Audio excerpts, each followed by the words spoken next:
Thank you. Thank you. Thank you. This is a scientific reawakening.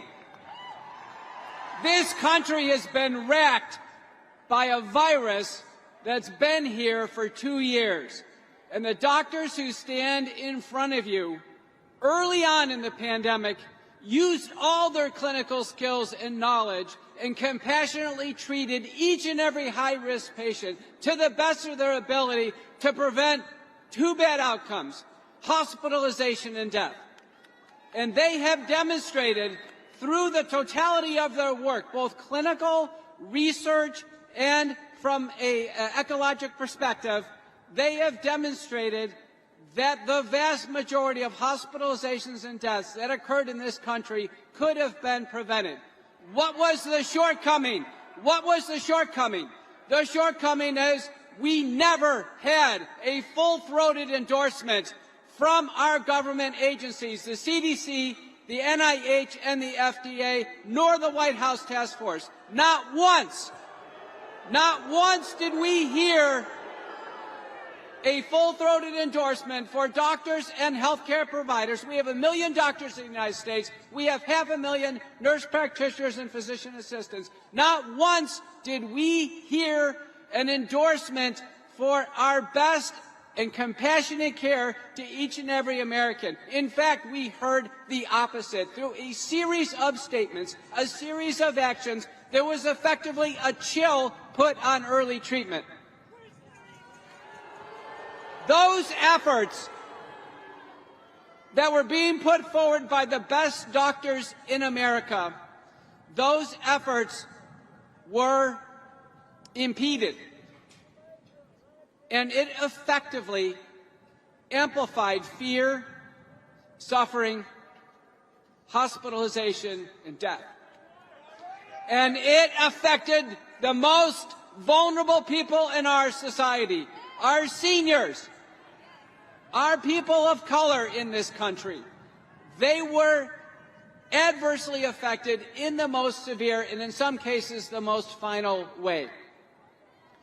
I can tell you, as we sit here today, there are 227,000 papers in the peer-reviewed literature in the National Library of Medicine cited in PubMed. Of those, 94,000 involve the outcomes of hospitalization and death. Of the totality of papers, there are only 1,400 papers, and I know because I've published them with this group on the stage in front of you, many of them, that outline a pathway to treating patients in order to prevent hospitalization and death. And by treatment, we reduce the intensity and severity and duration of symptoms, and by that mechanism, we reduce the probability of hospitalization and death. We have only heard a two-pronged strategy. One is to stay in lockdown, wear masks, social distancing, and wait for a vaccine. That's what we've heard the entire time. Now, there's not a single person here that is against the broad use of vaccines as we use them in our clinical practice, myself included. But when the vaccines were in development, we knew it was a gamble. I published that it was a gamble. It was a gamble of a lifetime, if not a gamble of all time for humanity. And what you're going to hear today is you're going to hear the careful vetting of the risks and the benefits and the totality of what we are looking at today. And I want to finish with a final thought. And that is, we have 3 critical circles that all of you are in today. We have a circle of medical freedom. You have the freedom.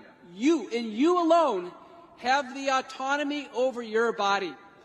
You have the freedom to determine what happens to your body. That is your sole possession. In many ways, it's the only thing you really have.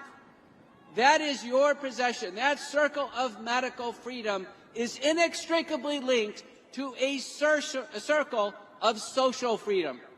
And that social freedom includes your family and your employment and your faith, and involves your overall citizenry in any country that you reside, in any state that you reside. And that is inextricably linked to the circle of economic freedom. Medical freedom is linked to social and economic freedom. If we allow the circle of medical freedom to even be touched, let alone be broken, all the circles fracture. They all do. And it crumbles. The writing is on the wall. And the determination to preserve medical freedom is in your hands.